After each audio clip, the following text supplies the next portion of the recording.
أعوذ بالله من الشيطان الرجيم بسم الله الرحمن الرحيم الحمد لله رب العالمين والصلاة والسلام على أهل بيته الطيبين الطاهرين المعصومين.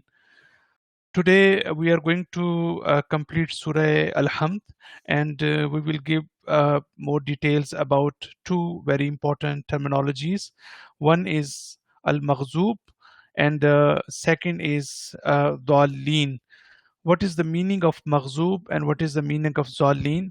So before just starting these terminologies, what we have already discussed in our last session, just I want to mention some important uh, uh, slides that we have already discussed, and then we will start these two terminologies.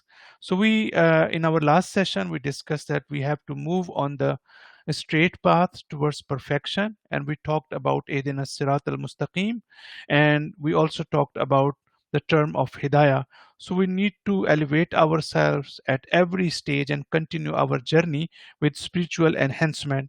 And we also discussed that we have to explore this path of elevation, and we are not supposed to create it, in the sense that this path is not like the materialistic path which exists out of our existence. Rather, it is available within ourselves in the form of natural potentials to reach our goal. We also discussed about this important aspect that straight path has some stages, and all people are not on the same level of spiritual preparedness necessary for the attaining of these stages. And whatever stage maybe a person attains, there are still some higher stages above them that a believing servant might ask Allah to guide him to reach. So we also discuss, in addition to the natural abilities, the human being is also required an external guidance to be able to distinguish his right way from the wrong one. And about Al Hidayah, we talked about Hidayah, that it signifies leading someone towards his destination gently and kindly. And there are four degrees of guidance. The first degree of guidance is general and covers everything that exists in the universe, like minerals, plants, animals, etc. So each and everything is moving towards its goal of creation. And the Quran says He gave to everything its distinctive form and then guided it. قال ربنا الذي آتى كل شيء خلقه ثم هدى. And the second degree of guidance is not general but particular. It is limited to those creatures which uh, are considered to be rational, that is man and jinn. So this kind of guidance comes to everyone through prophets, imams, and revealed books. So some accept this guidance and become believers, as some reject it and become disbelievers. So the third degree guidance is still more particular, being special to true believers, the righteous people. Like the first degree, the third kind of guidance too descends directly to the individuals from Allah, and it is called Tawfiq. So this is what we discussed last time, and today we are going to see, inshallah, the meaning of Al-Maghdub. So first slide you can see in front of you that Al-Maghdub, it is warned us that there are two deviated paths in front of us. The path of those inflicted with his wrath. So one is issue is related to anger of God and wrath of God. So when God wrath of God is inflicted to someone, or uh, someone is subject to the anger of God, this is one issue which is, we say, al maghdub. And the second is, and the path of those who have gone astray. So we have zalin, those who have gone astray, and we have al maghdub, those who are subject to the wrath of Allah. So the separation of these two groups from each other indicates that each group has some defining characteristics. So if we have these two terminologies, it means that we need to distinguish al-maghzub from az-zallin. So there must be specific uh, characteristics for every term.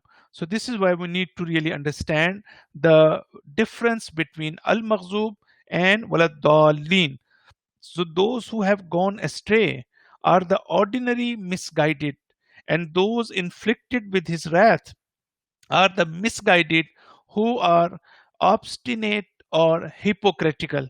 You see the difference in the third point. You can see that if someone is just zalin, someone is just zal, so this is lower stage. At this stage, this is simply ordinary misguided. If someone is misguided, it means that he is gumrah, he is zal. But if the wrath of God is also there, but if he or she is facing the anger of God, it means that this person is not only misguided, but this person is refusing to obey. This person understands the truth and reality, but at the same time, this person is denying it. So, difference between al-maghdub and waladdallin or zal is that al-maghzub is worst stage and zal is lower stage. So if you see the next slide, we are going to read this one. The basic meaning of this root is intensity and power. So when we want to know the basic meaning and the root of al-maghdub or ghazab, so this is intensity and power. And then those inflicted with his wrath, or maybe those who are facing the anger of God, were those who, besides their unbelief, so in addition to their unbelief, they pursued the path of enmity against Allah. So they have enmities, they have hatred towards truth, towards Allah, and whenever they could, they even injured the divine leaders and prophets. So you can see the oppressors of that time, transgressors of that time, how much they used to inflict harm to the prophets of God, even they would kill them. So we see that al-maghzub are those who are presented, the truth is presented to them, and they know that what is truth. They have understanding of truth, but uh, despite the fact that they understand the truth, they are not accepting it, they are denying it, they are refusing it because of some materialistic interests. There are some personal and worldly desires that we don't accept the truth. And the meaning of Allah's ghazab is the punishment received against the unfaithfulness towards his laws. And then now we have also about maghzub. It must be understood here that when the Quran mentions Allah's ghazab, the meaning of ghazab of Parvardigar, then it doesn't mean the emotional outburst or anger of human beings, because we are used to just compare uh, God with human beings, with ourselves. We think that we also become angry in our life. So when Allah becomes angry, so Allah's anger and our anger is also same, because we first become emotional, and because of our emotional state, and uh, because of our sentiments, we become angry. So the signs of anger can be seen on our face. So we should not say this about God. God cannot become emotional. So then, what is the meaning of anger of God? We cannot go into the detail here, and we are going to have our next lecture, which will be at 6 o'clock Pacific time, and our topic is the meaning of wrath of God. So, in this lecture, I will explain in more detail exactly when we say that God is angry, there is a wrath of God, God want to take revenge. So, what does it mean? So, this is we are going to discuss, inshallah, in our second lecture.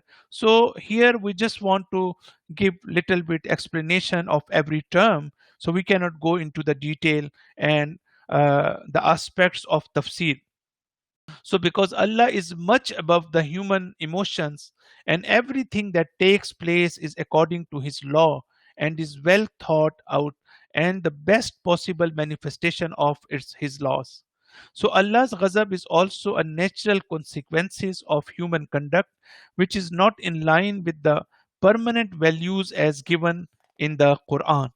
So this is what all about al-maghzub we wanted to talk. And then there is a little bit to say about az-zallin. Zallin would refer to those who, instead of seeking guidance from the revelation, they pursue their own desires and base pleasures, and thus lose direction in life, just like a traveler who is lost in a barren desert. He wanders the whole day, but the destination eludes him. Thus, all his efforts are wasted, and as a result, despite making efforts, he never reaches his destination. So, I think this is very comprehensive explanation of Zalin. The Gumrah and the Zal person and deviated person is that the one who is not seeking guidance from the revelation.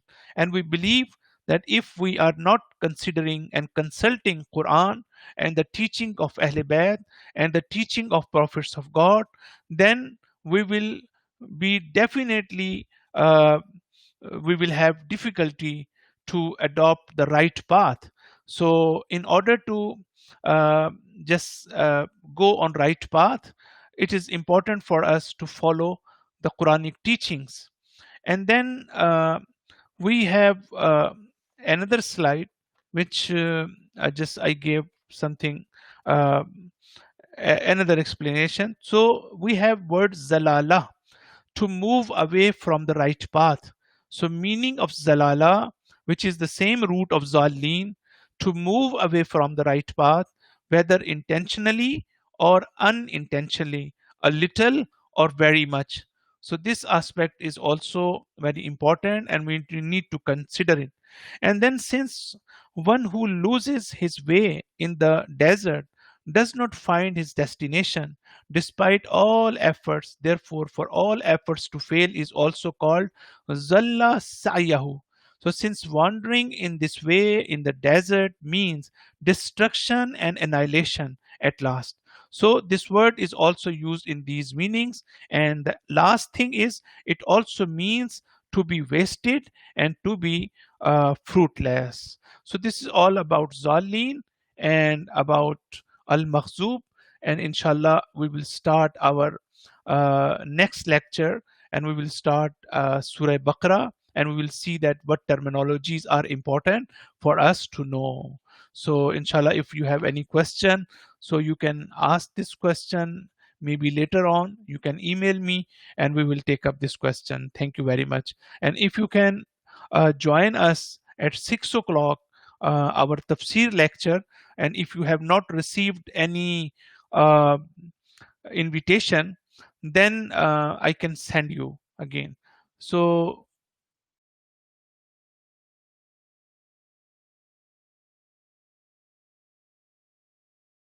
yeah, so for next lecture, Ji Riaz bhai, I will send you. Can you please write your email to me?